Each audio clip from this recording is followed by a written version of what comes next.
Welcome to Smileys. So we are still doing Fall of Light, and this is chapter 11. Shocker. Yeah, it's been like, Yeah. we just started maybe 3 months back, and we are halfway through, not even halfway. Not even through. halfway. Halfway is 14. Oh, we still have a way to go. So this is just This is like chapter 39 to 40% of the book. Yes. And we have we're not complaining here. We are doing this out Not of at all. passion. We love the book. Yeah. Even though we come off like, we just hate reading it at this point. It's not. We are seriously enjoying it, but it's just nice to complain. We're seriously enjoying it, and we also have drinks because I cannot stand this chapter sober.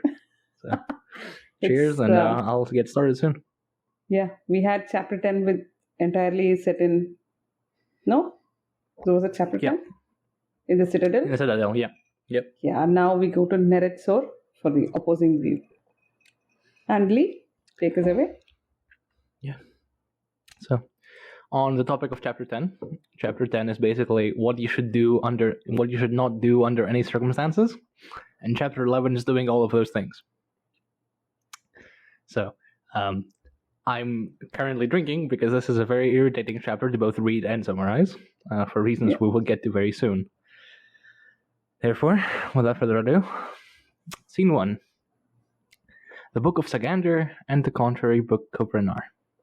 Now, the adopted daughter of Lord Vatha Urasander, Brother Light, passively observes the procession of Syntara and Sagander as they approach. Renarr considers the procession to be somewhat pathetic in nature. Only the broken would stumble upon religion, and she recalls her conflation of temple and horde tent in days past. The need yet remains the same, and the satiation is still ephemeral.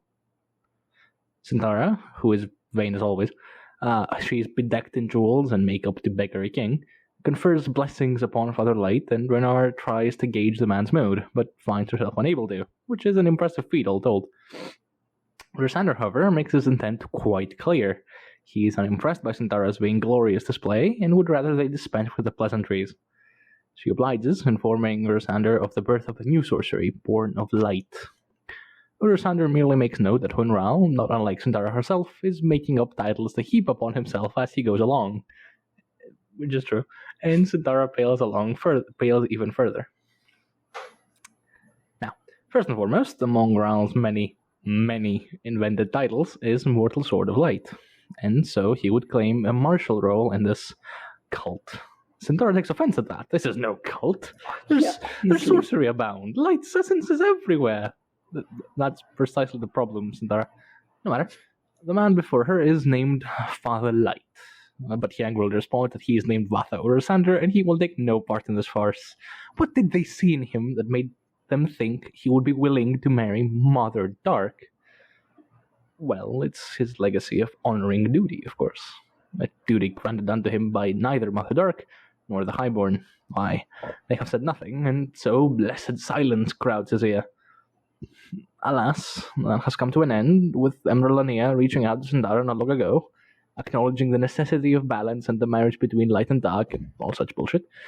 Syntara reasons that Emerald must be speaking for her goddess, which we know she isn't, else she can lay no claim to the title of High Priestess. Okay, now, I know I've said before that Syntara is a creature that is incapable of recognizing irony, but bear with me. Urasander laments this peace forced upon the realm, but Syntara insists, is this not victory? Well, no, because the hosts are rearming.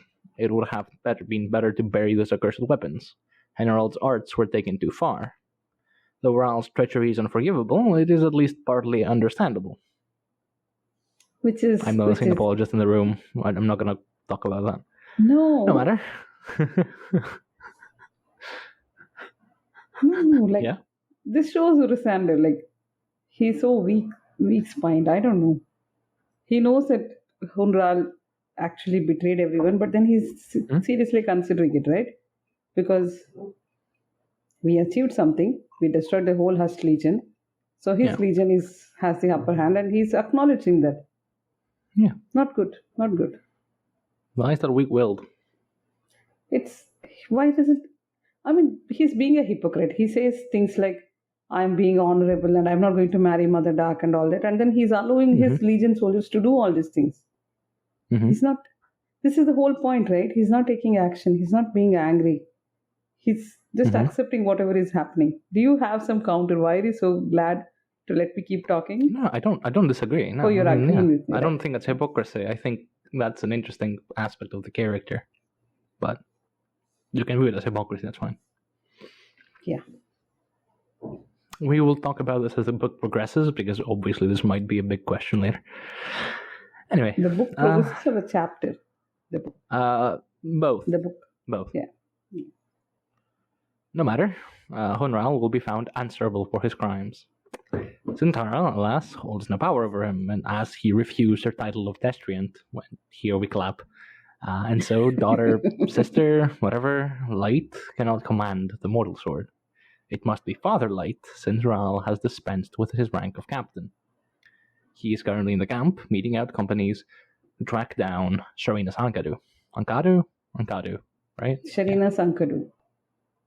Okay. Everything is the same for me. Ankadu. Yeah, Ankadu. Okay. At the mention of that name, Ursander turns to face the window, dismayed. Syntara finally takes notice of Renarr, but the latter is hardly impressed and replies to the priestess's inquiry that she is discomfited at Sagander's presence and, more pertinently, Sagander's purpose. Why, if she could be bothered, she might throw out a scroll or two and sow the seeds of schism before the religion can even be born. The Book of Sagander and the Book of Renarr. I'm going to take a shot here. 1 second. I really like that. The contrary account by, what is it? Book of Renarr. Book of Renarr. Yes. Right. Aqvavit and chaser. Yeah. I'm going to need it a lot more when we get to Sagander and Syntara's POVs later. Mm-hmm. Now, Syntara languidly dismisses her, claiming that her cynicism is a stain on her soul. Renarr thinks that cynicism is her coat of arms, and the power to effect redress does not lie with this woman or her sorcery. She offers her thanks and appreciation for the sentiment, and Sagander steps in, calling Renarr a hoe, at which point Ursander blasts him. He knows of Sagander's writings and how they mangle every notion of justice imaginable. His mind was never equal to the task, and his life had added nothing bearing layers of spite. Good God. Yeah. Yeah. Syntara, rather pissed at being dismissed, claims that Mother Dark awaits answer, at which point Ursander puts her on blast too. If Emerald is indeed speaking for Mother Dark, does that mean that Syntara speaks for Father Light too? Or has Hunn Raal beat her to that privilege? Now, the priestess, still indignant, argues that Raal makes a mockery of the sorcery he possesses, but it's potent nonetheless, at which point Ursander finally snaps.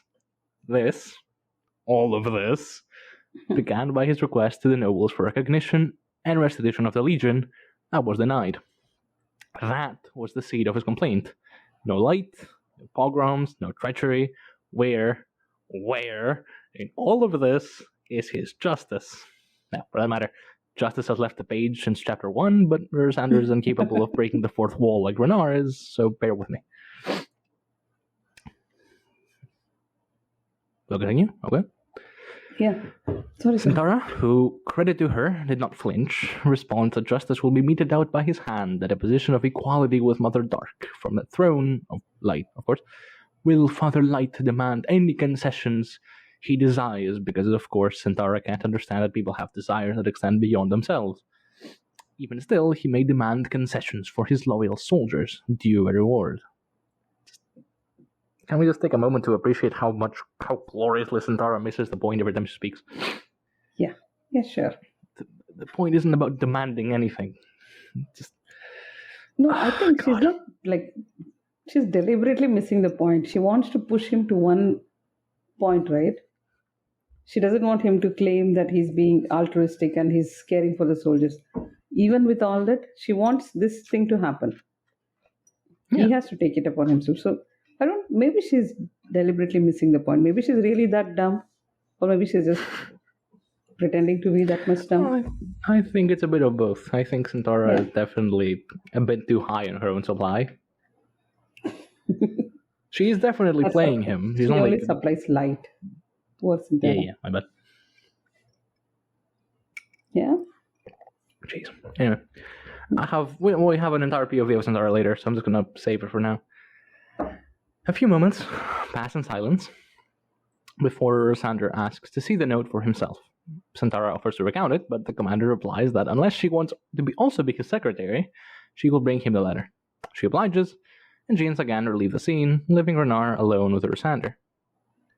Renarr immediately points out that he will never see the true letter, for Syntara will find some reason or another to transcribe it. They're playing with him, but from here on, he will be more diligent, because he has shown his capability of seeing through their shit.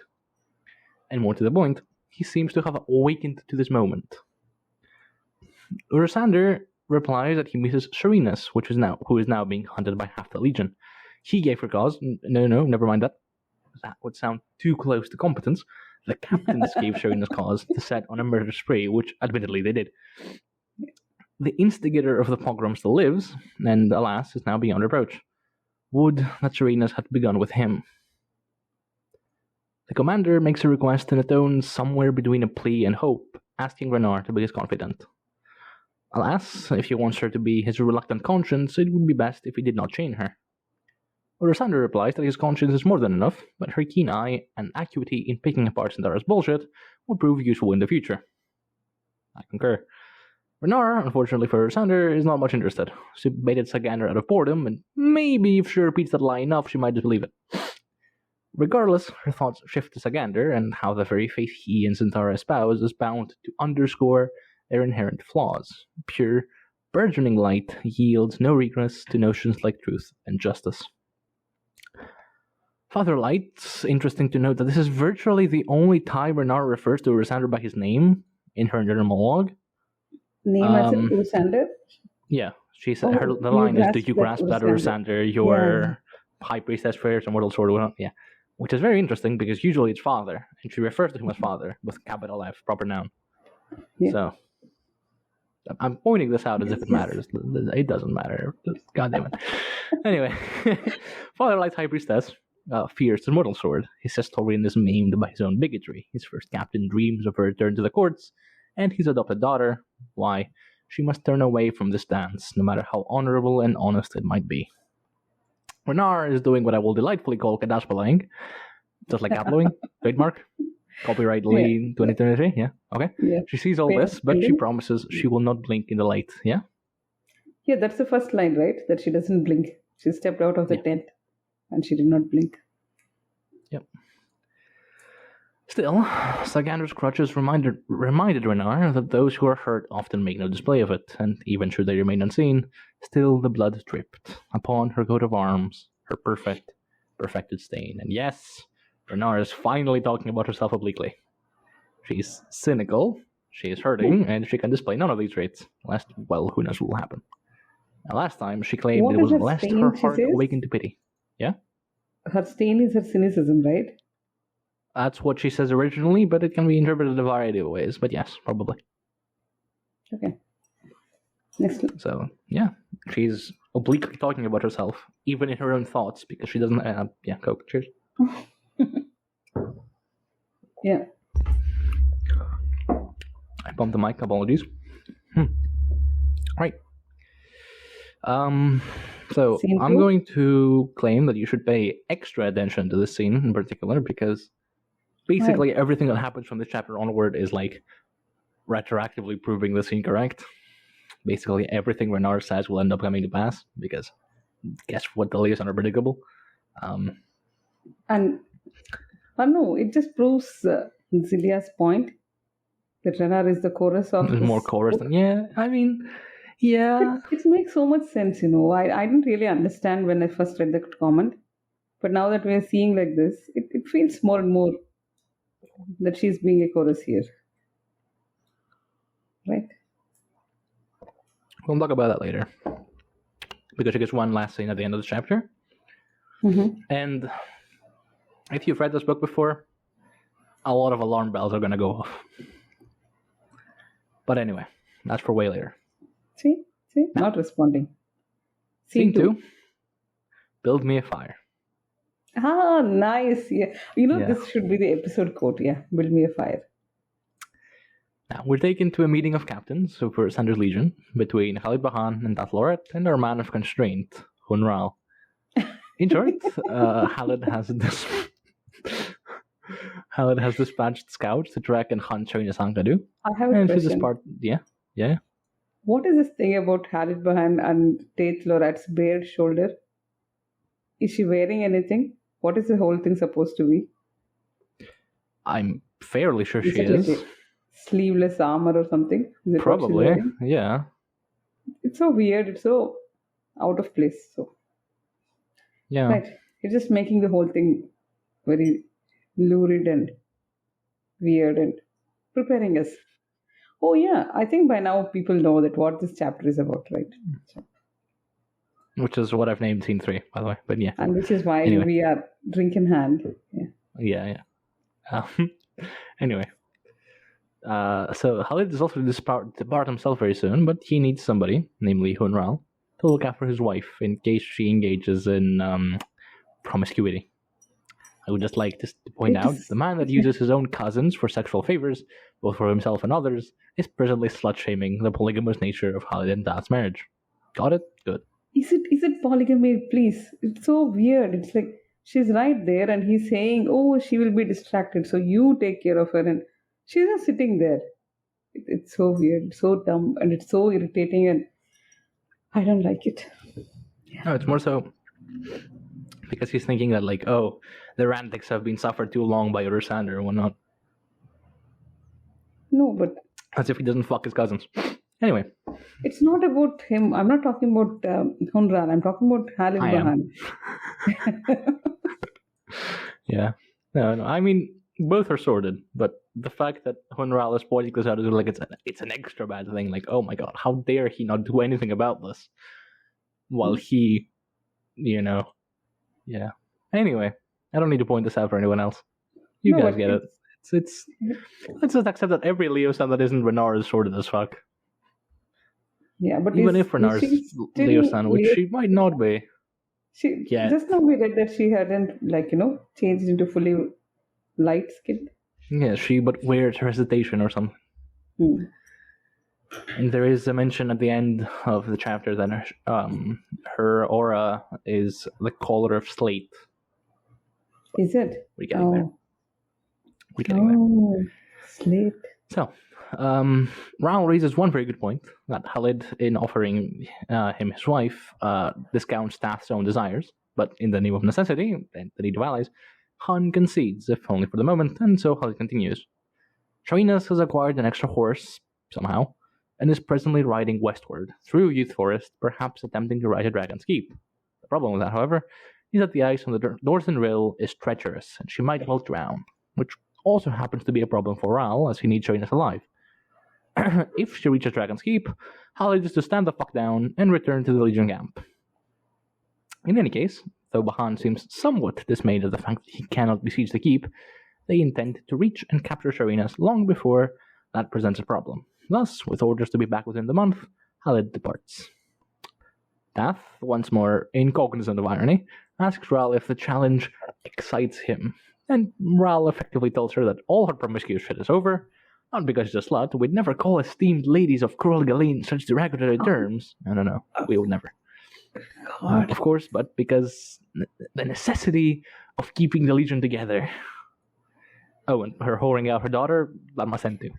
Dath is angered by this, and claims that the ways of her kin are not for Raal to trifle with, to which Raal responds that, being the child of light, she too is kin with him. And then he blasts her with sorcery. Do you know what is the line which I really liked in this section? Disgust is too kind a word for these two. Yeah. Is it coming or is it over? No, it was before, yeah. Yeah. When he was slut shaming, yeah. That was the cue for the slut shaming quote, yeah. So yeah, and he sends her sprawling across the tent. Hunn imagines Syntara's surprise at this unveiling, irony incoming, before delivering some rather overt threats about his title and their kinship. He dismisses Dath after ordering that Sheltatha be taken under Renarr's wing for undisclosed reasons, probably to do with further slut-shaming, and lays down for a little to cool down after his display. After partaking of alcohol, because of course, Raal thinks on how alcohol has scant little effect on him anymore. Jokes on him.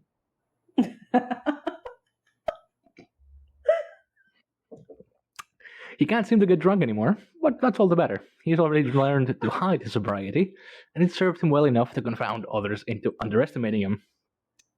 As you can tell, I have no such weaknesses. No, it's just a reminder that, Emerald had the same thing. She was also getting high on Yeah. Dabaing or something. But, there is a part of her which is still rational and which is still sober. So these guys are not able to get fully drunk, which is poor Teist. Yeah. So sad, Teist. Yeah. Yeah. He leaves, walking through the camp, remarking on how powerful he is and how much he could do with his newfound sorcery, because God forbid anyone exercise caution with newfound powers in this book. Slipping into a sorcerer's vision of sorts, he starts noticing that flames are peculiarly brighter and seething. Even the sparks from a whetstone seem to be devoured by the iron whose thirst is unquenchable. To make a long story short, Raal finds an undisclosed face female, it's on a wrestle, in a campfire. Whereupon she makes him undisclosed feel, what? yeah. What did you say? An What? undisclosed? An undisclosed female face. No, it's all a wrestle. It's all her. Yeah.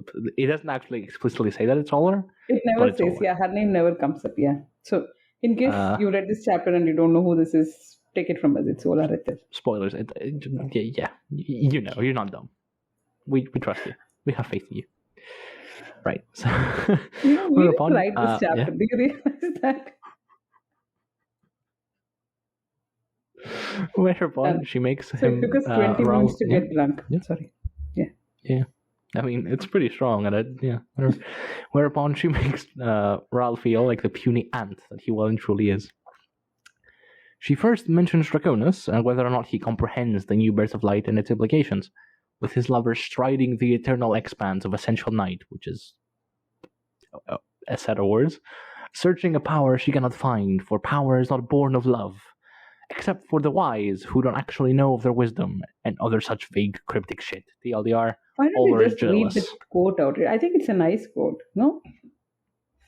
Alas, wisdom is the rarest wine, and even among those who partake of it, there are few who will know its flavor. But you, O mortal sword of light, walking preened with pride and drunk on nothing but self-satisfaction, your ignorance makes your power deadly, untempered. I felt you. Where was have I drawn heard to that you. one before? Yeah, so she was drawn to him. That's all we need to know. Olarathan was drawn to this guy because he has untempered, deadly power. Yeah. But then, In any yeah, case, she says yeah, something sensible, right? For the first time, we hear something sensible from Olarathan. Power draws power, that thing. Yeah. Which, yeah, anyway. Hang on, what was I? Right. In any case, Raal's displays will not do. In both a metaphysical sense and an all too literal sense, Older claims that power draws power, like Mora mentioned, since disliking arrogance is commonplace. She offers him some unbidden and unsolicited advice. Build a fire, forge an answer to Draconis' gifts.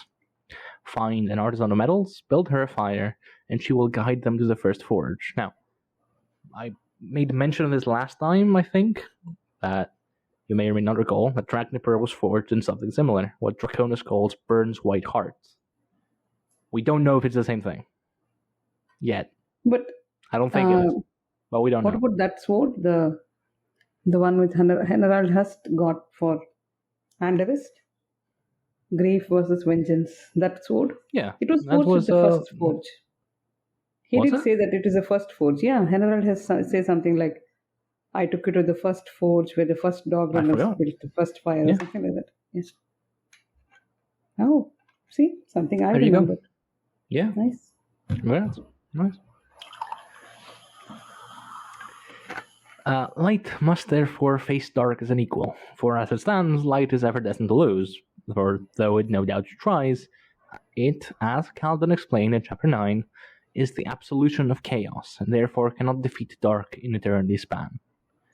Raal's puny assertions otherwise simply reveal a petty mind. Little more.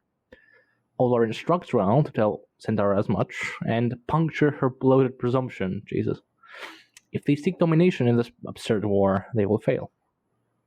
Raal, ever the pragmatist, tells Olar that light and dark are but veneers, and this war is waged in the name of the Legion's restitution. You will win for the Legion that just... Sorry, I can't go on. Basically, Raal substitutes one delusion with another to match his desires. Olorethel leaves him by telling him to build her a fire, and then enticing him with a weakness, and thus the infamous Hunn Raal fuck the campfire scene is born. How can you get that thing wrong? He fucked a cook fire, not a campfire. It's fuck the cook fire, yes. I have named scene 3, he fucked the cook fire, so, there you go. Do you have anything to add to this scene before they can other show? Nothing that's happening here. It's all about him fucking a cook fire. Yeah. So she tells him 3 times, we're show getting demonetized. Yeah, what? We're getting turbo demonetized. Our poor sponsors. Yeah. Right. May I continue? Yeah. Okay. So, Captain Feir Menand is informed of Hunn's consensual fireplay adventures. God forgive me for uttering the sentence. And her first reaction to that is, I need that sort of heard Nif say something like that. Yeah, I think it's Nif. I think it's from Nif, yeah. Let's not shame him, it was still consensual. God's below. Dismissing the lieutenant that delivered the news, and Fein made her way to the Temple of Light and through Neret Sorr. And as is tradition, while walking, she thinks. The Temple of Light is resplendent, emanating, light from every wall and every crack.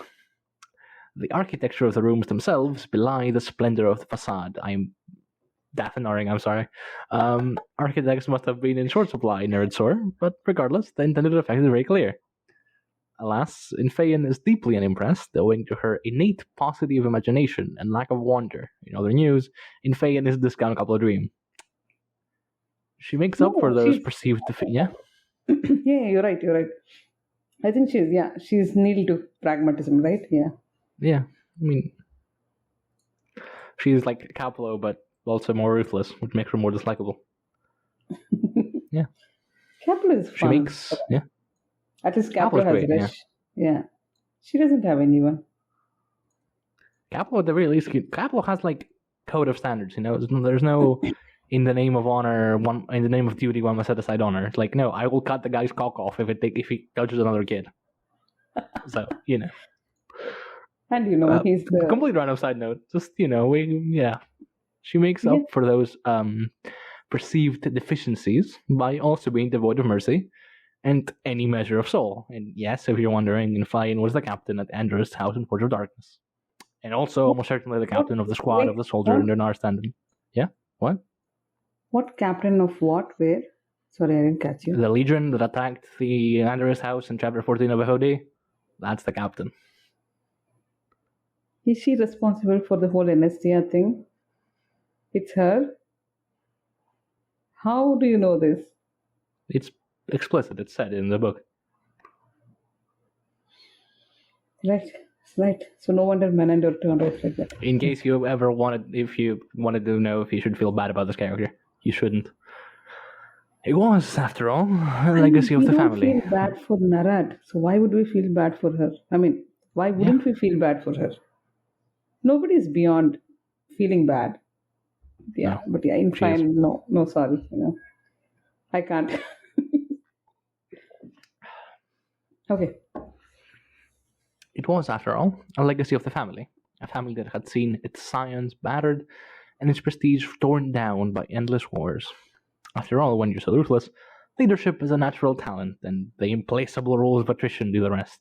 Now, I bet $10 that every second Menan scion was among the assassinated officers in the Kura Legion during the outbreak of the Forgan War.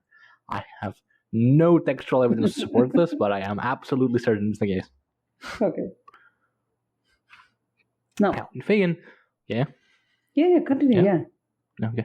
Infeyen also possessed a bastard daughter, Menandor, and now we clap again, whom she has sent away into a foster family in a pallid reflection of the tradition of hostage-taking among the nobility.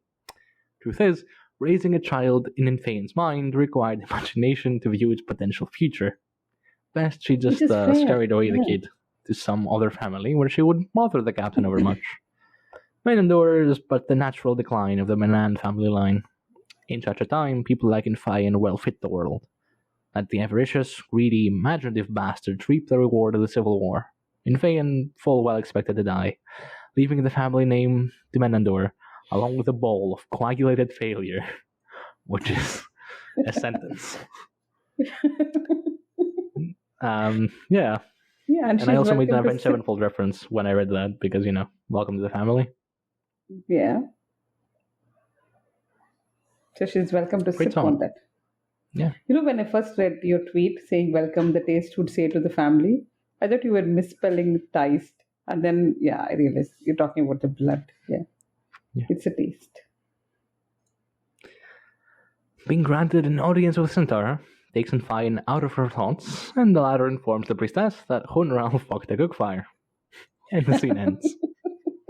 Great. I think here you can clap. This is a proper place to clap, right? We're not even halfway through the scene, and it's... You know what? You didn't really describe the whole thing. You just breezed over it. I didn't. No. She let her power through, and she grasped not his throat, not his what was it? Not his throat, not something else, and then but heart his or something. Yeah, not his heart, not his throat, but his cock. And then he spurted savagely into the flames. And then no, you said something like the narrator was also as surprised as us. Yeah. He the quote goes like, not his heart, not his throat, but his cock. And there's like a tone of surprise in the audiobook's voice. And you go, what the fuck am I reading? Before he continues, and then he just delivered like the most amazing snarl of abyss take me, and it's just what the fuck. No, I think one of the two narrators went and thanked Erickson and said something like, "It was fun to read it out loud. It was really fun and all that." And I'm really, really sure that it has to be this guy, right? It has to be the Fall of Light guy, not the Forge of Darkness one. Yeah. Because he seems to be really enjoying himself with all the... But Lazaruk especially? Yeah. Lazaruk, I know. Like, oh God, he's so perfect. Right, yeah. We're getting off track. That's next chapter, but yeah. Okay. Sharina, oh God, this is so dark. Yeah. Does she Scene have a 4, single happy thought in this whole monologue? No, not real. Not one, right? Yeah. So, Scene 4, I have named I Will Keep You Here for the Company. Stay silent. You just named it Sad Thoughts. I could have just named it Sad Thoughts, yeah. In Youth Forest, a betrayer stalks the snow-laden forest floor, contemplating about the choices that led her here. Sheltatha Sagander laments her actions, for she cannot in good faith attribute them to some higher virtue. Had she good enough cause for betraying the Legion? Even so, were those reasons not selfish in nature? Vatha Urusander had given her ample cause, but the cause was not hers.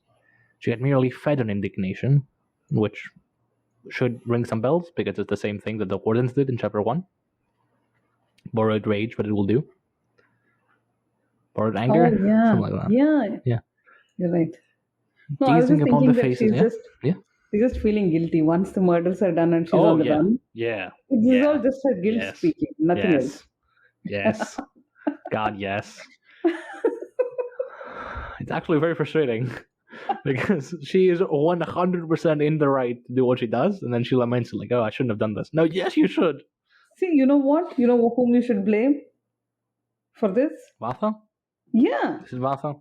Why is it Vatha? Yeah. Tell me why it's Vatha. He has to be blamed. I mean, she did what he wanted her to do, whether he was explicit or whether he just implied that it is better to kill these guys. And halfway through, she has to they start chasing her.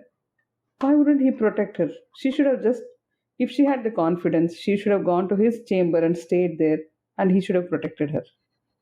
No, she knows this guy is a spineless guy. He's not going to do anything to help her. No, so she's very explicit about why she dumps him. What does she say? She dumps him because she has her own blood of nobles to protect. Does she say something like that? Yeah. We even talked about this, and you say, yes, she's right. It's Chapter 7. I want to blame Urusander, and I'm going to blame Urusander. So. Okay, go ahead. I'm not going to say otherwise. It's just Sharina has her own reasons for dumping him, and then she has cognitive dissonance because she thinks that, oh, these guys are nobles too, and I killed them. Like this Tal is a noble, Serap's a noble, so on. Seraph was Anyway. a bit much, and she realizes that, right? Yeah, but also It's she wasn't. It was a bit much. No, seriously, she shouldn't have really killed Seraph. But no, Seraph was she was a risk. If she had been let alive, who knows what else she would have done, right? No, it was a risk. It was a good decision, but then it's just her guilt. I mean, Shina's exposed her entire plan to Lysander, to the Seraphs. Like, I have evidence that could lead the entire legion to the gallows. And how would you respond if I told you that? And she just laughs. Like, okay, fuck it, I'm gonna kill you too then.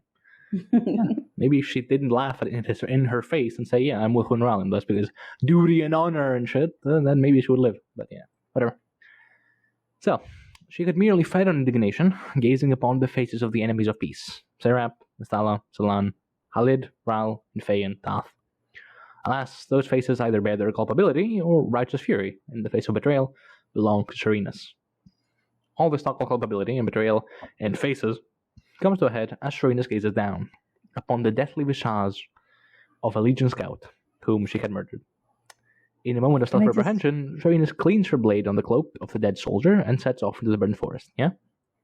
No, always Erickson, whenever he starts off this type of monologues, and you think that somebody's just thinking these thoughts, no, they're actively killing someone and thinking these thoughts. It's not just... It's like chapter 13 of FOD is Gaddafi having like 1 page worth of thoughts, and it just cuts to his staring down at a kid who's dead. Yeah. Like, he does this a lot, and it's great. No, just staring at a dead kid is one thing, but this one is actively killing this lady and thinking these thoughts. Oh, I shouldn't have done this. Yeah, oh, poor me. Yeah. Why did I do this? Oh, but stab. So it's so much fun. Yeah. She's abandoned her horses and thinks on how domestication has led the animals into developing a need for their masters, and how perhaps the same is true of the Teist. She remarks on how often they are compelled to destroy what they need, and on that upbeat note, she moves deeper into the forest, coming across multiple campsites of deniers, now sites of massacres, if you needed another reason for why what she's doing is the right thing. But, this is Serenas. Even so, outrage at such actions cannot help but drown in a sea of helplessness.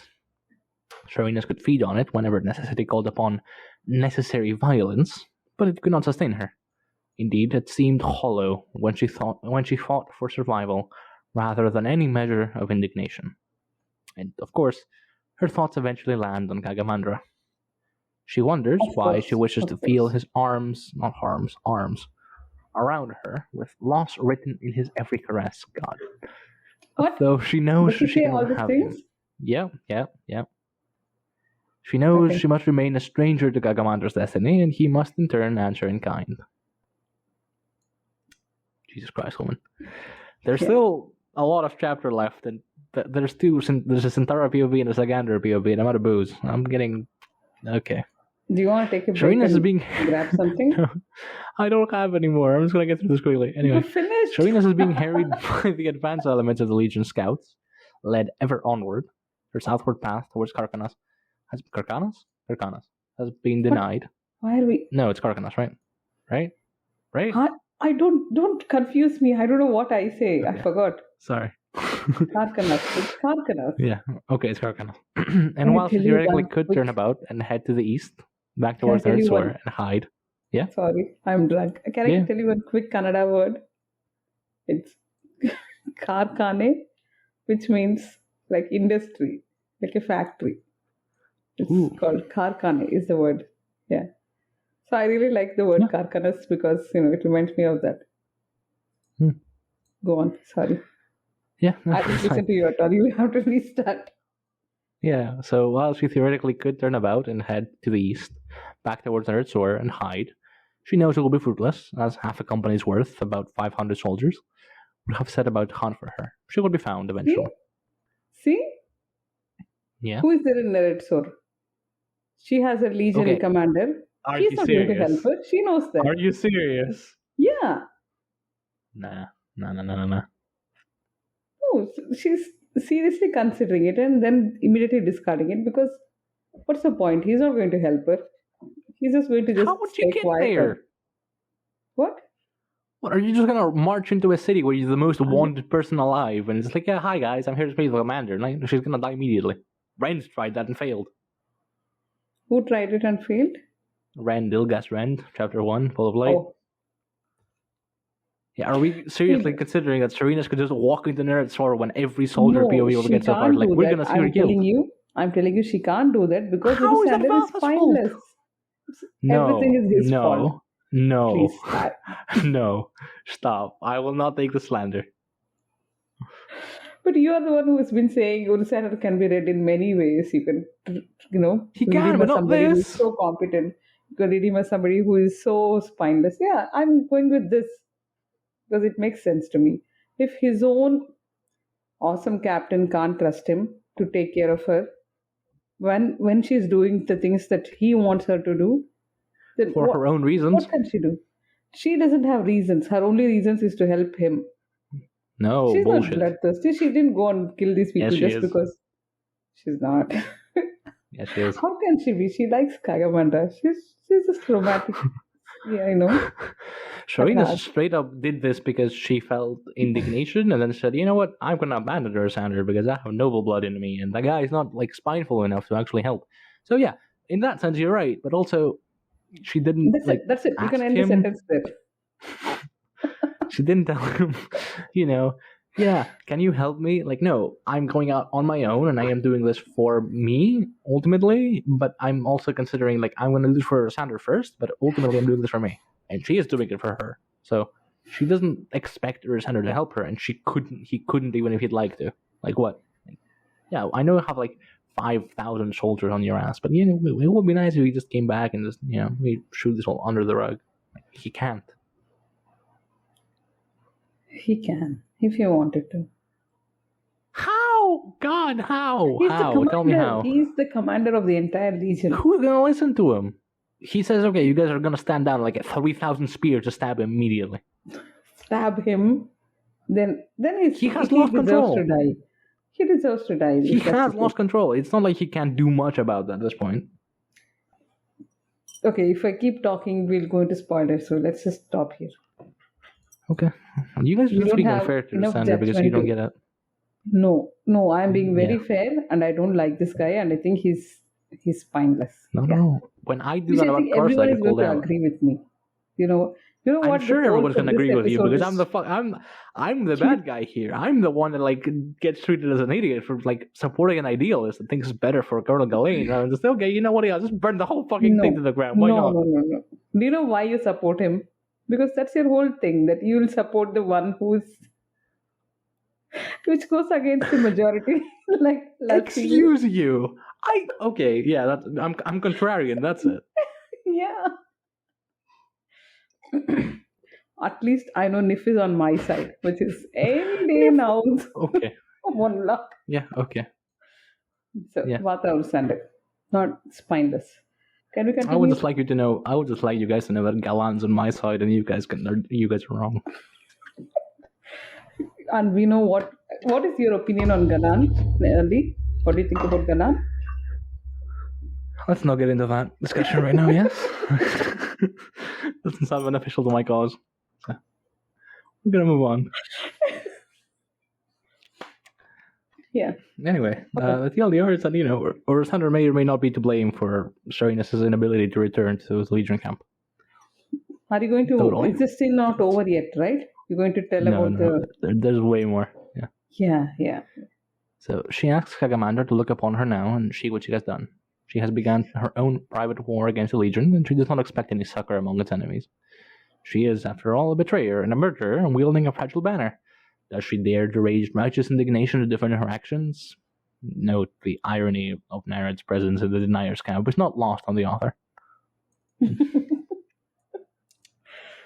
Snowfall feels languid, which is almost damning for Serenus. She thinks Kagamandra would disapprove of such notions as indignation and outrage. And thinks she sees disapproval in his eyes.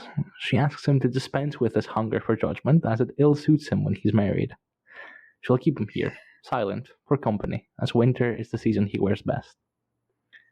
That's kind of cute, right? That's so cute. No. This is the season you wear best, Kagamandra. Stop. Cease. What? No. You can't tell me this is cute. It's very cute. Like. No. Come on. I will keep you here for the company. Look, Stay silent. I like cute. Sharina as much as the next guy, but you can't tell me she's not dissociating. Fine. Go on. A snapping I hope twig they get together, catches man. yeah. Seriously, I hope there's nothing else I want from Walk in Shadow except Edgewalker's identity and these two getting together Doesn't- and like living in some Doesn't what? Tulas join Hood? Tulas joins Hood. Yeah, but after a long, healthy, long lifetime with Right. Sharice. That's when Right, he's because going I'm to sure Hood will like wait, like okay guys, hang on. There's this nice guy No, that like Hood really doesn't wants to get have a married. single recruitment era. He has like millennia. Anybody can join anytime. Right. Yeah. Right, yeah. So, a snapping twig catches Serena's This attention is to a scout denial. nearby. She decides to ambush, remarking how close she'd almost gotten to being ambushed. In a rather messy and gory manner, Serenas disposes of the scout, leaving her to bleed out from a cut from her artery. In the chaos of her thoughts, she thinks the scout may live long enough to point to her direction, since her dying shout gave her position away. But I think the blood dripping from Serenas' blade and body are probably indication enough. No, what does she say? She thinks something else. Oh, Sharina, think it through. My Yeah, tracks are think it now through. plain enough. Yeah. Yeah. She's so disoriented. It's so uncharacteristic for her, right? Like She's she doesn't murder me. dissociating! Yeah. Because, she thinks of Kakamando as like this guy who's gonna get married, as if he's gonna get any, and, What? He's going to get married. That's the whole point. He's going to get married. He is. No. Maybe. No. Maybe not. I hope So, these as two voices get converge together. on her position, Can we Serena write a sets up once petition? more. I'm drunk. Don't let me interrupt. I'm never going to finish this chapter if this continues. Sorry. Whose bright idea was it to get drunk today? Not mine. Yeah. Mine. I'm gonna be, and you will see why. Because the next scene is Syntara, and the scene after that Sagander. Oh, it is this I one. need to be drunk for this. Right. As voices converge on her position, Serena sets off once more, thinking how the stupidity pile up due to her criminal actions. We've already discussed why Ersander is totally to blame for Serena's being unable to return, which he isn't, but anyway. I remember when you read this scene, you texted saying something like, how long does it take for a femoral artery bleed? Yeah, I mean, goddamn. That's savage. Like, she might live long enough. Like, no, you cut her, like, femoral artery. I don't think she'll live, like, more than 20 seconds. No, she must have got minutes. Few minutes at least. Okay. Alright. Now we'll Scene see, that's scene 4 just ended. Scene 5 is next. What are we calling this? Spineless hit. No. Duty, Ersander. Even the ox knows his demand. Spineless. And I'm going to take a drink now because I need. Duty what? I didn't. Duty, Ersander. Even the ox knows his demand. I think this is just a, Easter egg for Troll the Hounds. Yeah, no, it's totally not Syntara being classed as fuck. No, nothing like that.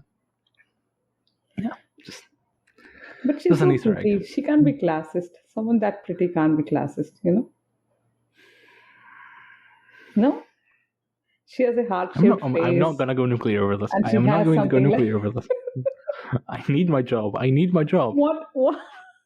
What color eyes does she have now? There's something like I don't fucking know. ranging between lilac and blue, and she's very pretty. Come on. Okay. Don't be such a rake, Lee. Don't just say that, was it on your knees, Syntara? Don't shame her. She's a high priestess. Give her some respect. Yeah, you're right. I should just, disrespect the spineless idiot who has actual principles rather than this Jake, who is at least Not honest and actual forthcoming principles. about being a It doesn't bitch. help him in any way. He might as well go hide in a chamber of light like Mother Dark and let them fight it out for themselves and, at least not be culpable. He's standing there listening to everything and not doing anything, and he's culpable now. Is Mother Dark also culpable? No, because she's disappeared. No? She's gone. She's at least doing something worthwhile, right? She's exploring her magic. What is this guy doing? Just talking and Is that looking at the worthwhile? window and shaming Syntara and ignoring Hunn Raal, postponing all his decisions, not doing anything. I'm not going to talk about that. I'm just not going to talk about this. It's fine. I'm sorry. It's fine. I'm not gonna convince anybody. It's fine. You know what? It's fine. We're just gonna get into spoilers, like I said. I'm just gonna continue We because can. this is You know Syntara, what? and I'm gonna go nuclear over chapters. Syntara anyway. 2 more So it's chapters. fine. Then we'll do a spoiler solve. Okay, just 2 more Yeah, chapters. yeah. Okay, so Syntara, just as Renarr had articulated, is instructing Sagander in his book of the new religion. The scholar, unfortunately, isn't obliging, and Syntara remarks that his habits of late have become rather irritating, and his usefulness may be coming to an end. Sagander responds that she would have him do precisely what Renarr mocked him for, and rather than accepting the irony for once, he doubles down and says that this is exactly why the lowborn must remember their stations. Renarr, Lysander, the soldiers, they all seek to uproot the natural order of the horror. Please Question. more drink. Question. Yeah. Yes. Is this asshole Sagander, is he a highborn? Why is he so bent upon preserving the classes? What is he? He's just a tutor. And an abandoned exiled tutor with one leg. What is he going on about high class and low class? What is he? It's about education, mostly. Please. Or what he considers to be education. Please. No. He's Yeah. so sure I mean, it it's is not about just their about- birth. It's not just about birth and blood and whatnot, because that's one aspect. The other aspect is that like they're simple-minded, dim-witted, stuff like that. Because of course he knows best, and he is, like the ultimate being, the smartest individual, the best. So, yeah. No, I'm not convinced. No? But yeah. I mean, who are the highborn? It's not him. It's not Syntara. Why are these guys pretending as if they're born noble borns, and why are they doing Because this? they are noble born in the new order. And they are the highest beings in the new order. They're noble reborn, not noble born. They are high in their own supply, is what they are. I'm going to continue if you don't mind.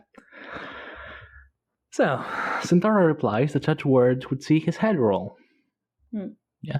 And though she understands that Draconis is the enemy, by the time all this is done, there will be no concert from Mother Dark, and so he'll be powerless. Sagander protests, claiming that Draconis is being underestimated.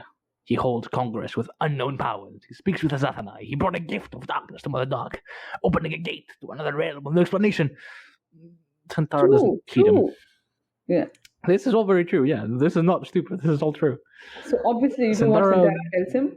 Yeah. Obviously, he ignores him. Yeah, outright. Dismissing the threat shouting Draconis old poses. man. Yeah, since they have Trista's gift to contend with. Yeah. The Azathanai, the scholar replies, therefore play both sides, seeking discord. Which isn't wrong?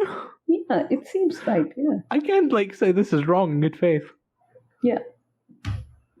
The priestess responds that it was a shame he was unable to accompany Draconis, but Sagander, which on the one hand feels like a threat, on the other hand feels like, oh, yeah, maybe if you had seen them a little bit better. I don't know. Was it like a threat? I didn't realize. Okay. I feel like you would die if you was with them, Like, they would kill you because you're an idiot. I think that's what she's saying. But I don't get that from the subtext as much. Anyway, Sagander counters that they plotted against him so that nobody will witness Draconis' deeds. Note 2, the sheer amount of rationalization to reach such a conclusion easily gives Sagander gold in the mental gymnastic Olympic Games. His broken leg was hardly cause for amputation. Excuse me? Did you type that thing? Yeah. Yes. You did. Good. His broken leg, therefore, was hardly cause for amputation. A friendly reminder that Sagander's wound was an open fracture, along with his knee joints being dislocated. Gangrene would have set in and killed him. Compound fracture. Yes, don't do that. Please don't do that. Don't do that. Don't do that. Bad idea. Now he has no words left, for pain has overtaken him, and he must now seek his draughts. Syntara thinks on this. His insistence on sinking into oblivion is his way of bearing libations to the altars of the gods of pain. Which is a very interesting parallel to Gavin Sod. Something to keep in mind. Yeah. Even so, she dismisses him. Now, prior to taking his leave, Sagander advises the priestess to have Renarr removed, and Syntara replies that she will think on it. Spoiler, she doesn't. Her thoughts instead turning to Urisander and his fabricated noble ancestry. No, Urisander is a common soldier, a lowborn, a spineless idiot. And it shows he is the prime example of such a people, utterly devoid of any virtue beyond duty. But then again, even oxen know the demands of duty. When musing on that notion, however, Syntara realizes that the higher one climbs in social ranking, the hollower that virtue feels. But was it not the highborn that cried to duty whenever things went south? Duty, they cried in the name of the realm. But usurpers don't come from such folk such as Urisander. No. They are your Hunn Raals, your Renarrs, the commanders, advisors, allies among the highborn. Betrayals abound. Now, I want to point out that beyond the fact that Syntara is making a good point for a change, Brazek and Azathanai also brought this up. Exactly, I was going to say that. Yeah. If we have a contender for a chorus that isn't Renarr, it's these guys for sure. And I just love how they do this, because they do this consistently. You have a chapter with Brazek and Azathanai, and they will just tackle some matters that will be brought up 2-3 chapters in the future. And only when all those things they tackled are complete do they return back and onto page. And it's just, it's so good. It's so good. I'm being, as others may say, pretentious and gushing over the book a bit too much, but fuck you.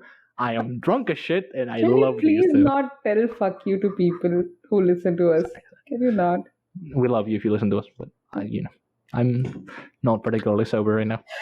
Right. In any case, I have a few bones to grind. I'm sorry. Urisander, therefore, must be taught once more the meaning of duty. I hate Syntara. Sorry. In the name of the realm, he must recall his low origins and embrace them. Syntara must reconsider her conversation with Raal. Darkness does not represent the vice of the Theist and the innate lack of virtue. Nay, they must balance one another, so that the system of checks and balances inherent in rulership must remain in place. Let the two deities balance each other out and have their chosen priestesses invest them with proper humility and holy shit, Syntara.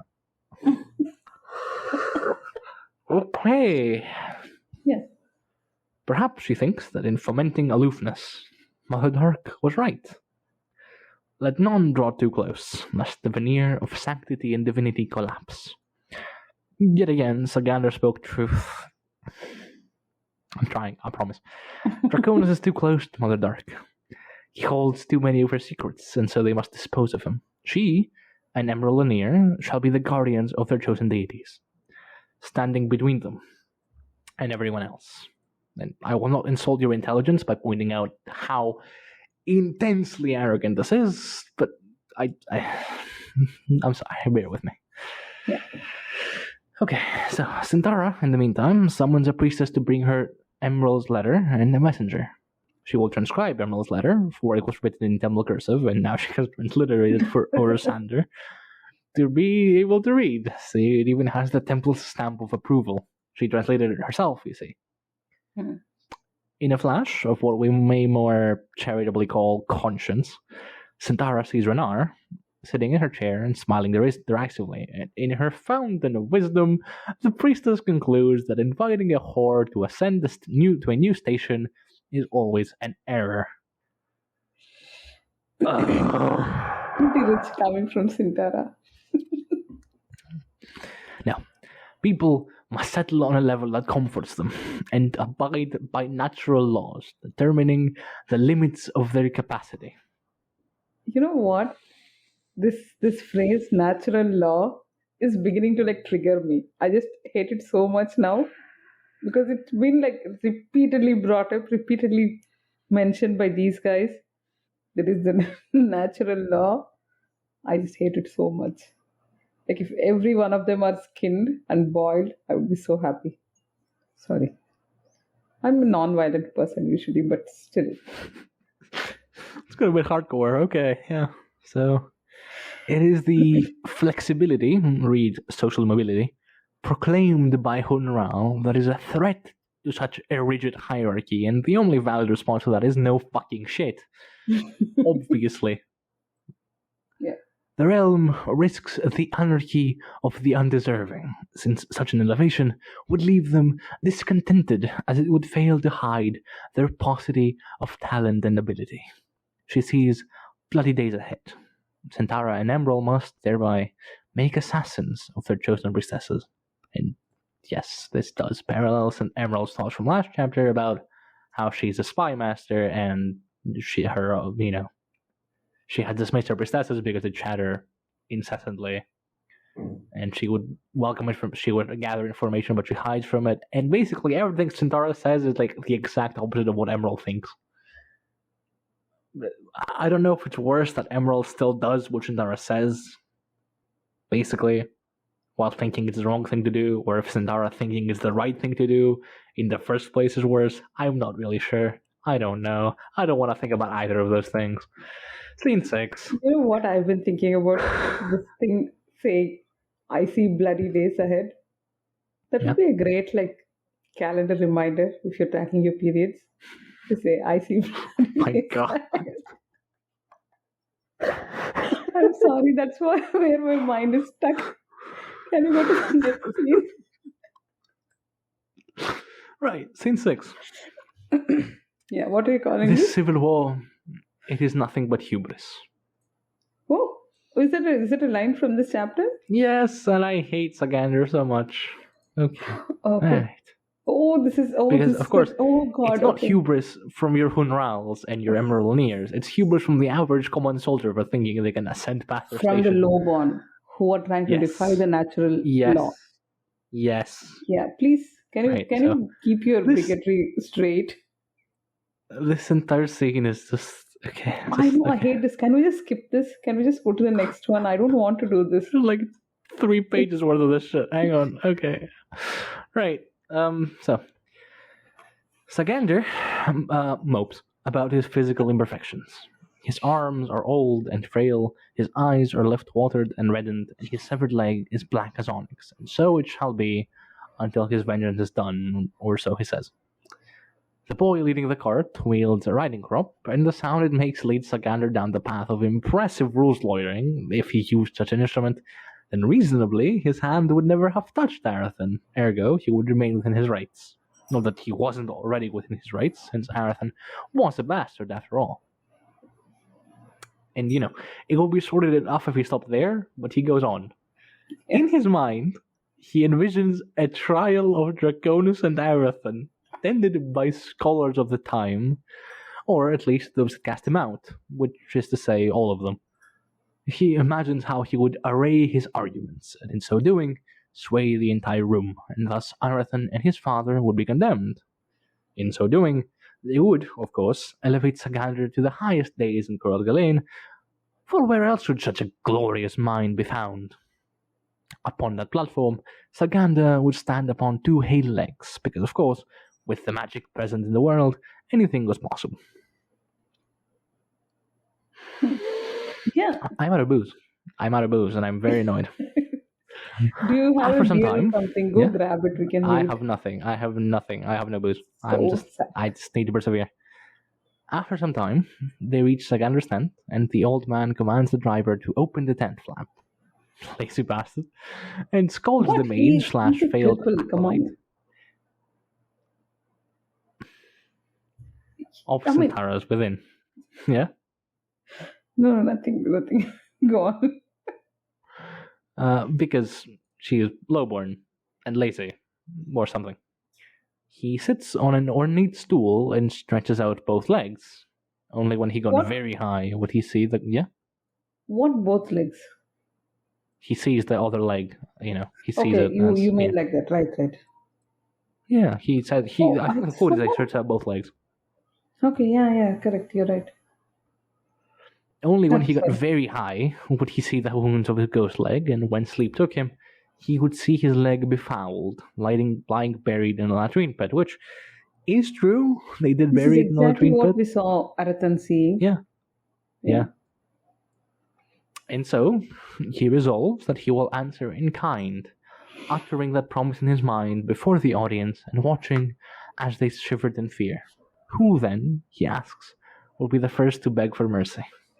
Why am I doing this? Skip Now, this. Sheltatha's entrance takes Sagander out of his train of thoughts, and in her Finally, words, the scholar thank you. cannot discern any hint of sarcasm, but the girl's eyes seem to hint of some deeper goal beneath her visage. She offers to help him with his leg, this ghost of his, and he inwardly resolves to make this creature pure again. Oh my god, stop, please. Every line Yeah. is just... She Look. has to be purified because of all the abuses Yeah. her mother Yeah. has inflicted upon her. Okay, I He's just going want to to point out, achieve like, her we're an hour in. salvation. Yeah? Okay, go on. Yeah. He's going to achieve her salvation. Yeah. So we're an hour in, and I just want to point out that, like, this we're not being contrarian or deliberately woke or anything like that. This genuinely makes me viscerally cringe. Like, actually, I cannot summarize this without feeling like dirty and just annoyed, which is a sign of very good writing, by the way, because there's a very clear ironic undertone by Galan, because it's Galan, let's be fair. But it's written so well that you buy that these people really do believe this, and it's despicable.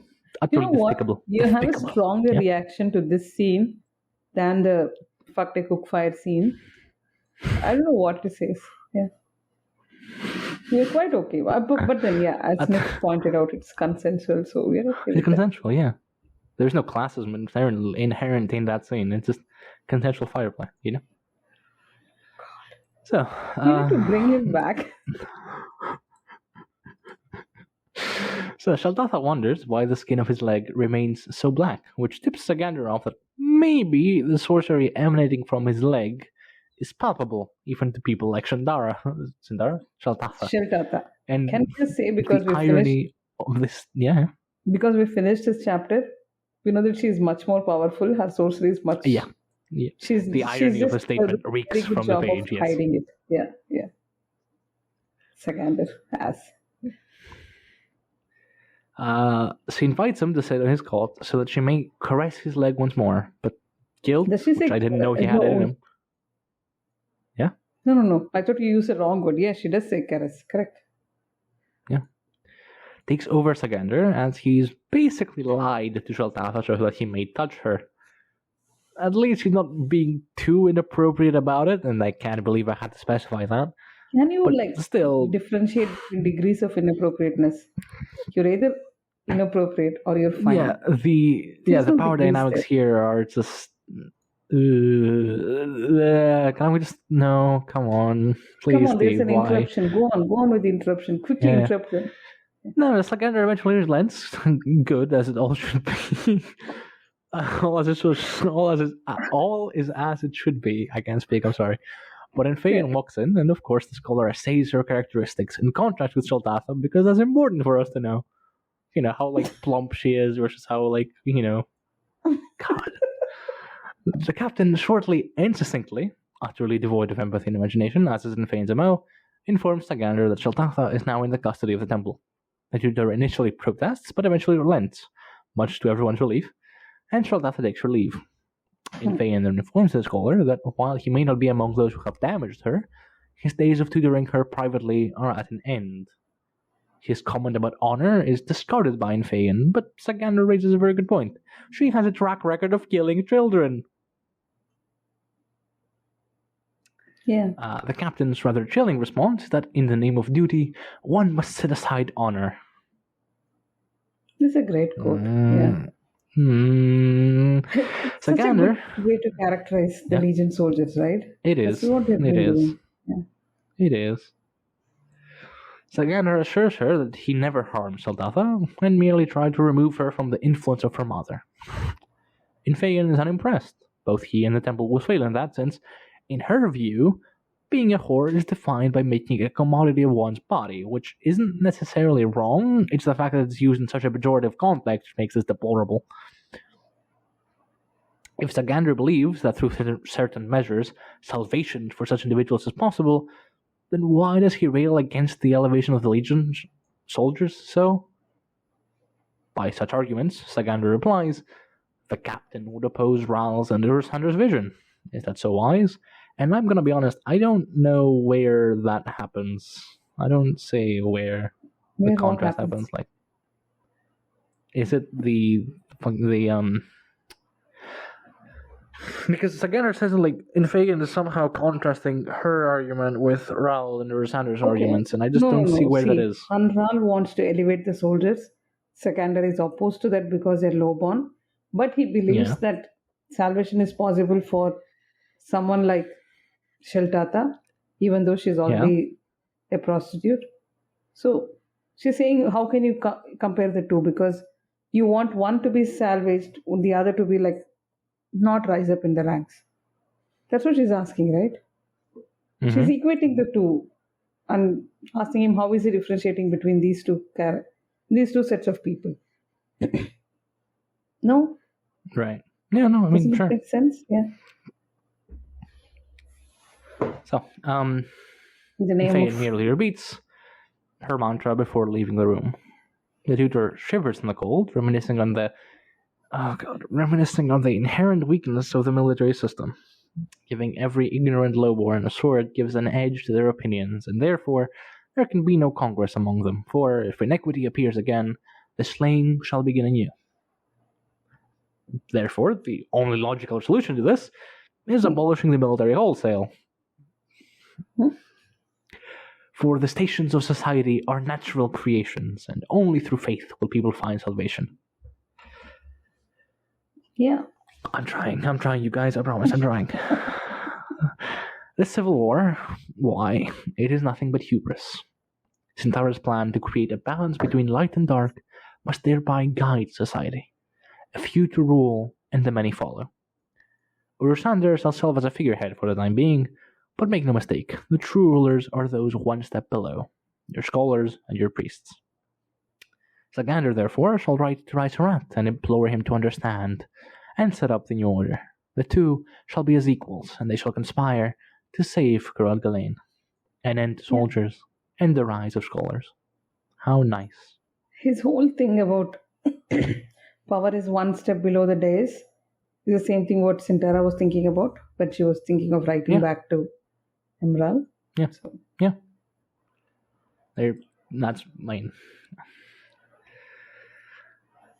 One thing I want to mention is that this salvation by faith alone is actually a very interesting point in Christian theology. It's called sola fide, I think. Sola fide, I don't know. I don't speak Latin. Which translates basically to salvation by faith alone.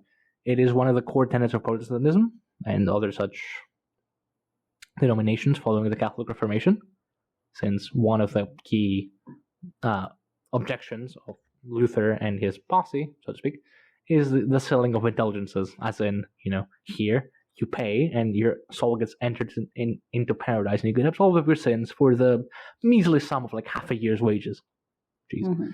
Mm-hmm. This bastardization of sola fide is just another step in making Sagander and Syntara so fucking deplorable to me.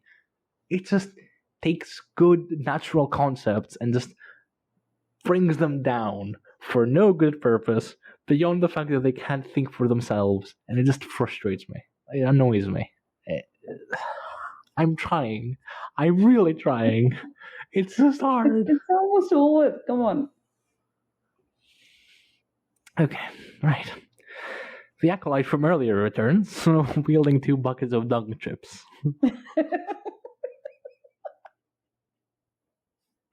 I don't think Symbolism. It dung chips. It just says something like, dung or shit. It doesn't say shit. It says dung. A bucket of dung in each hand. Yeah, that's what it is. So, feeding the fire, Sagander thinks, is a modest task, befitting such low-born individuals.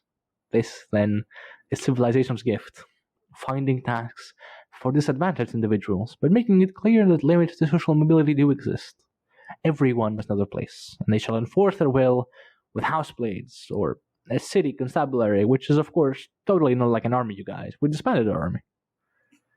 And, of course, to end the scene, Sagander demands the attention of the woman, thinking how generosity among the powerful was truly a virtue. And fuck, I hate these people so much. I hope there's a scene with this dung lady just stabs him in the heart or something. I hope that If this was happens. Reaper's Gale, this would be like the equivalent of Ben Sathad, and he would just kill the guy at his hands. Yeah. Unfortunately, Karkanos is not Reaper's Gale. Yeah. Much to my chagrin. Yeah. Is this the last scene? I think it's the last one, right? There's one more scene, yeah, with No, the Renarr one coming up. Is there another after that? Yeah. No. Okay, go on. Scene 7 is the strongest thing I've ever seen, and beneath it, the collar of slate. Sheltatha has been put into Renarr's care, thereby making their abode a temple of disrepute for the two whores. Because, of course. Hunn Raal apparently dispatched the girl here, delivered by Fein, and Syntara assayed her for the temple, but decided she wouldn't do because of her misused flesh or some such shite. Sheltatha makes an attempt at a biting comment, but Renarr is cynicism incarnate, and such puny attempts are easily deflected from her armor. Now, I bring up armor, specifically in contrast with Felicin, and, if you know. Oh, is that what you're doing here? Right. Okay. It's, I think, especially the quote earlier, how, about her stain and her banner, her coat of arms, it's very similar. Mm-hmm. So, okay. Yeah, if her words would cut, she needs to sharpen her guile, and choose her targets wisely. Sheltatha has heard of Renarr. The soldiers speak of her, and she was missed until the incident. Yeah. Renarr replies that she has high expectations, and the double entendre is just too good to pass up. Yeah. Sheltatha claims that all of this, is simply an attack upon her mother. They tell her it's for her own good, but nobody quite understands. That would be relieved to see Sheltatha away, since she's only pimping her daughter out due to envy. She has made her own habits her instruments of abuse, but the disciple has long now overcome the master. Renarr replies that she might be perceptive, but that does not make her wise, and Sheltatha displays her sorceress powers, because Sagander's an idiot, and thereby can purge her body from any stains. Now, shockingly, that seems to surprise Renarr. Didn't think that was possible, and she asks what Sheltatha has in mind now that she's separated from Tath. Her response is that she wants nothing, since ambition, which she is surrounded by, makes every visage ugly to behold. Renarr's ambition, however, seems non-existent, which is ouch, and her visage remains pretty enough. Is that something to admire or emulate? She has nothing left to purge of herself. The fires, Sheltatha replies, after all, wouldn't find her, and indeed Renarr agrees. She elects more mundane means that will serve Sheltatha as well, should the sorcery fail. And it will fail, eventually, as everything comes with a cost. And in Sheltatha's case, that cost has manifested in the wasteland in her eyes. The girl seems to begrudgingly accept Renarr's instruction after this, though she has had a tutor before, who mostly used her lessons as an excuse to touch her gods below. Yeah. Which taught her just about nothing. He also had her massage his severed limb, which he could still see, as could Sheltatha, as every living being emanates stuff. What she describes as remnant energy, very Cradle vibes. She sees a similar, she sees a similar emanation from hail bodies, differently depending on the individual. Renarr's, for instance, is the color of a clear sky, with something hinting at slate beneath it. What that tells Sheltatha is that Renarr hides a secret. Now, the latter invites her to make this the subject of their study. Even though Renarr has no magical ability, she is quite adept at reading people, and so she can help Sheltatha identify just what it is that she sees. Syntara was apparently proof to Sheltatha's abilities, not that she's particularly difficult to read into. Fein is merciless and emotionless, but those traits make her fear complexity and imagination. She can't grasp subtlety, and when she can't make sense of a situation, her response is rage. Yeah, that's right. Yeah. Renarr is impressed, and instructs the girl to not let anyone else know. On that note, why did she tell Renarr about the sorcery? Sheltatha replies that it's because Renarr's... No, that's a question Renarr actually asks. Renarr actually asks that, yeah. Sheltatha replies that it's because Renarr's energy did not change with her presence, or her knowledge. Renarr wants nothing from her, means no harm, and she feels no wonder, no envy, nothing. Whatever her secret is, it has nothing to do with her. but it's the strongest thing she's ever seen. And beneath it, it's the color of slate. Renarr offers to show the girl to her room and thinks on how secrets are often kept from fear. But not in her case. For her, there's only patience, the color of her emanation mimicking that of a darkening dusky sky, waiting for the night to come. We call that... What? Twilight? Anyone? Oh, we call that the color of slate. Yeah. Which, nice. I'm going to level a question at you. I don't know if we can discuss this, but is Renarr either? He's Renarr. You know what? I just took it as very metaphorical. That her aura is blue, her energy is blue, with a hint of slate, to say that, she's not very straightforward. But what does blue and slate mean? I don't think so. I don't think she's either or anything. Mm-hmm. I mean, I don't know if she turns either anytime soon, but she's not. I don't know either. I don't know, man. I don't know. What I wanted to bring up is, since we're on the topic of, color analysis, often in literature and art especially, blue denotes either purity or serenity or depression. Mm-hmm. So pick and choose which one of those you like. Now, I thought blue indicates all the fictional characters whom you start loving. We are naturally attracted to depressed people. I don't know. No. I'm talking about Shiva. Yeah, I know who it's about. I know who it's about. Yeah. Yeah. Go on. Sorry. And also Ethan, but whatever. Ethan blue.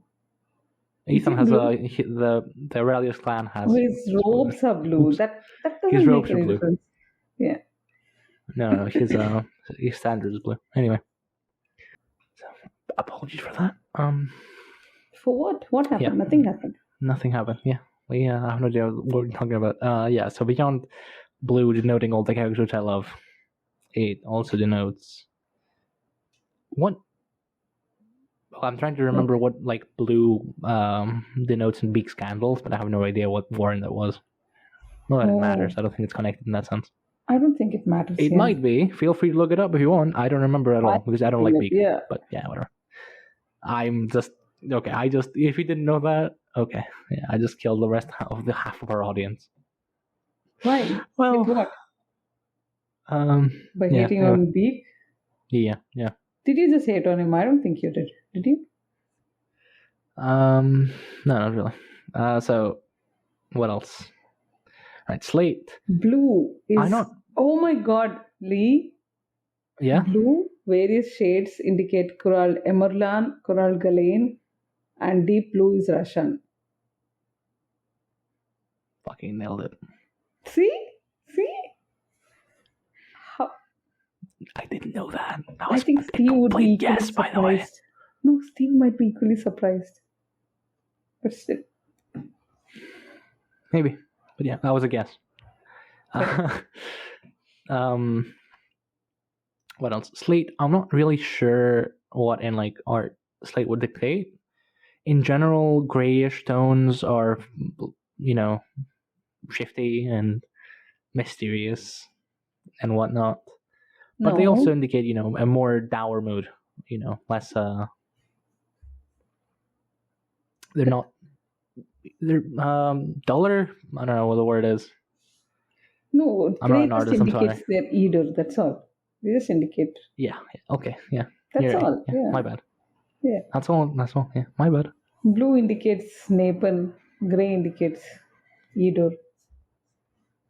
And green is This is what I get for trying to do. This is what I get for trying to do analysis with a drunk Mora. We drank so much today.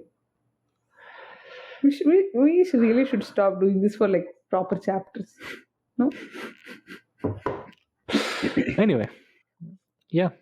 If you've reread the series, you may have an idea what this is about. If you have, leave us a comment because I honestly don't remember about half the shit I just said. Like, I asked them for Nars and Eater because I genuinely don't remember if it's just tackled in the series or not. You know what? Um, It's that meme thing. Like, we can't spoil the series because we don't remember anything in the series. exactly, yeah. That's how it is. Fall of Light. Every chapter is like a new thing. Yeah. So, yeah, I think I don't have anything else to add. Do you? Now, can we wind up? Yeah. So There's fun chapters coming up. So, yeah, 12 and 13 are great. 14 is back to being 14 is depressing. great too. Yeah. Isn't 14 good? 14 is also good. It's I didn't say it's bad. I just said it's depressing compared to like 12 and 13. Yeah. Just- I mean, just I'm wow, taking this those is two. just- oh, God. Oh, there is Lasaruk, and then we have Arathan and Korea. It's so nice that Steve started like dividing everything into like location based. It's really good. He Right. should have done this from the start. Agree.